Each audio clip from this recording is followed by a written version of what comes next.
السلام علیکم ورحمۃ اللہ وبرکاتہ۔ آج ہم حدیث مبارکہ کی روشنی میں قرآن و حدیث کی اہمیت جانیں گے۔ ان مالک بن انس رضی اللہ عنہ، حضرت مالک بن انس رضی اللہ تعالیٰ عنہ سے روایت ہے، قال رسول اللہ صلی اللہ علیہ وآلہ وسلم، رسول اللہ صلی اللہ علیہ وآلہ وسلم نے فرمایا، ترکت فیکم امرین لن تضلوا ما تمسکتم بہما، میں نے تم میں دو چیزیں چھوڑی ہیں، تم ہرگز گمراہ نہ ہوگے جب تک ان دونوں کو مضبوطی سے تھامے رکھو گے، کتاب اللہ و سنت رسولہ، وہ اللہ کی کتاب قرآن مجید اور اس کے رسول صلی اللہ علیہ وآلہ وسلم کی سنت ہے۔ سب سے پہلے بات کرتے ہیں آخری الہامی کتاب قرآن مجید کے بارے میں۔ قرآن مجید کے فضائل و برکات اور بے بہا اجر و ثواب کا تقاضا ہے کہ اسے پڑھنا سیکھا جائے، اس کی قرأت و تلاوت پر دسترس حاصل کی جائے، اس کے معنی اور مطالب تک رسائی حاصل کی جائے، اور سب سے بڑھ کر قرآن پر عمل کیا جائے اور اس کی تعلیمات کے مطابق اپنی سیرت و کردار کی تشکیل کریں۔ لیکن یہ مسلمانوں کی بڑی محرومی اور بدنصیبی ہے کہ ہم میں سے بیشتر کو قرآن ناظرہ بھی پڑھنا نہیں آتا۔ آج سے نصف صدی قبل ہر مسلمان بچے کی تعلیم کا آغاز تعلیم القرآن سے ہوتا تھا۔ بعد ازیں مساجد و مکاتب کے نظام تعلیم کے زوال کی بدولت مسلمان طلبہ کی اکثریت کو تلاوت و قرأت قرآن کی بھی استعداد نہیں رہی۔ حالانکہ آپ کو کوئی غیر مسلم ایسا نہیں ملے گا جسے اپنی مذہبی کتاب پڑھنی نہ آتی ہو۔ ایک ہم ہیں کہ اپنی پوری زندگی ہر قسم کے علوم کی تحصیل پر صرف کر دیتے ہیں، BA MA کرتے ہیں، ڈاکٹری اور انجینئرنگ پڑھتے ہیں، اگر نہیں پڑھتے تو کتاب اللہ نہیں پڑھتے۔ حالانکہ ایک مومن اور مسلم کے لیے اصل مسابقت اور مقابلے کا میدان یہی ہے۔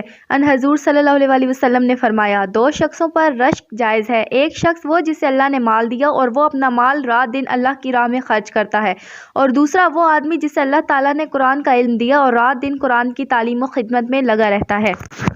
قرآن پاک کے فضائل احادیث نبویہ صلی اللہ علیہ وآلہ وسلم میں بھی بیان کیے گئے ہیں۔ حضرت عبداللہ بن عمر رضی اللہ تعالیٰ عنہ بیان کرتے ہیں کہ نبی کریم صلی اللہ علیہ وآلہ وسلم نے ارشاد فرمایا، بے شک لوگوں کے دلوں کو زنگ لگ جاتا ہے جس طرح لوہا زنگ آلود ہو جاتا ہے جبکہ اس پر پانی پڑ جائے۔ صحابہ کرام رضی اللہ تعالیٰ عنہ نے عرض کیا، یا رسول اللہ صلی اللہ علیہ وآلہ وسلم، دلوں کو زنگ سے صاف کرنے کا کیا طریقہ ہے؟ آپ صلی اللہ علیہ وآلہ وسلم نے فرمایا، موت کو کثرت سے یاد کرنا اور قرآن مجید کی تلاوت کرنا۔ اسی طرح نبی کریم صلی اللہ علیہ وآلہ وسلم نے ارشاد فرمایا، الماہر بالقرآن مع السفرات الکرام البرات، قرآن کے حروف یا معنی میں کمال حاصل کرنے والا مقرب فرشتوں کی مجالس اور جماعت میں داخل کیا جائے گا۔ حدیث شریف میں ہے کہ نبی کریم صلی اللہ علیہ وآلہ وسلم نے ارشاد فرمایا، جو کوئی اللہ کی کتاب پڑھے گا اسے ایک حرف کے بدلے 10 نیکیاں ملیں گی۔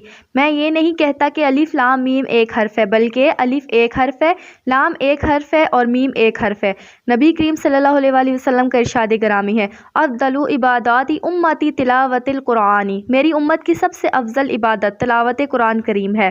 نبی کریم صلی اللہ علیہ وآلہ وسلم نے فرمایا، تم قرآن مجید پڑھا کرو اس لیے کہ یہ قیامت کے دن اپنے تلاوت کرنے والوں کی سفارش کرے گا۔ رسول اللہ صلی اللہ علیہ وآلہ وسلم نے فرمایا، قرآن مجید اور اس کی صورتیں اللہ تعالیٰ کی بارگاہ میں اپنے تلاوت کرنے والے کے واسطے سفارش کریں گی۔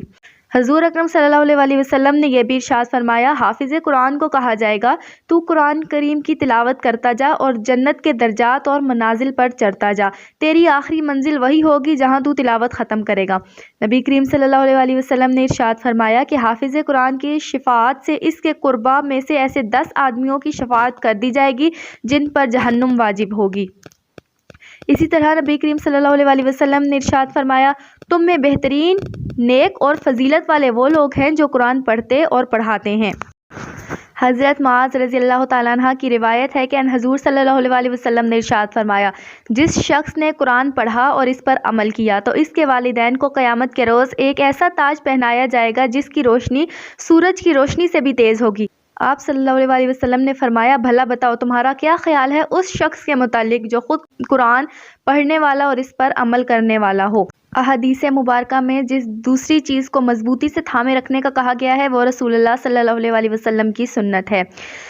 اسلامی شریعت کا ماخذ اول قرآن ہے۔ تمام فقہائے امت کا اس بات پر اتحاد و اتفاق ہے کہ اسلامی قوانین کا دوسرا بڑا ماخذ سنت رسول اللہ صلی اللہ علیہ وآلہ وسلم ہے۔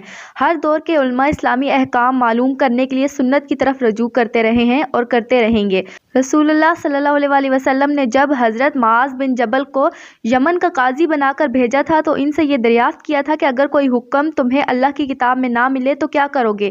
انہوں نے جواب دیا تھا کہ میں اسے رسول اللہ صلی اللہ علیہ وسلم کی سنت میں تلاش کروں گا۔ اس پر رسول اللہ صلی اللہ علیہ وسلم نے اپنی پسندیدگی کا اظہار فرمایا تھا۔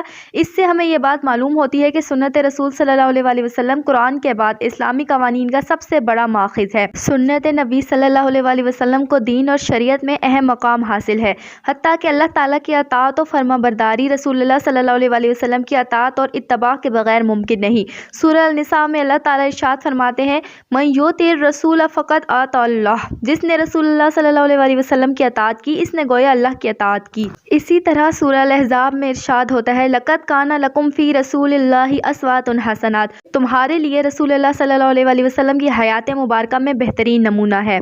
سورہ آل عمران میں اللہ تعالیٰ ارشاد فرماتے ہیں قل ان کنتم تحبون اللہ فاتبعونی یحببکم اللہ، اے نبی فرما دیجئے کہ اگر تم اللہ سے محبت کرتے ہو تو میری اتباع کرو، اللہ تمہیں دوست رکھے گا۔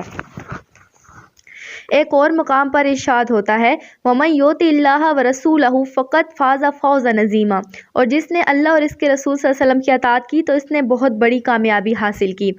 اسی طرح سورہ محمد میں اللہ تعالیٰ یوں ارشاد فرماتے ہیں یا ایھا الذین آمنوا آطیعوا اللہ وآطیعوا الرسول ولا تبطلوا اعمالکم، اے ایمان والو اللہ اور اس کے رسول صلی اللہ علیہ وسلم کی اطاعت کرو اور اپنے اعمال برباد نہ کرو۔ الغرض حدیث رسول صلی اللہ علیہ وسلم شریعت اسلامیہ کا ماخذ، قرآن کی تفسیر، اطاعت رسول صلی اللہ علیہ وسلم کی اساس، عبادات اور احکامات کی تفصیل، عہد رسالت صلی اللہ علیہ وسلم کے ثقافتی ورثے کی ترجمان اور تاریخی روایات کی امین ہے۔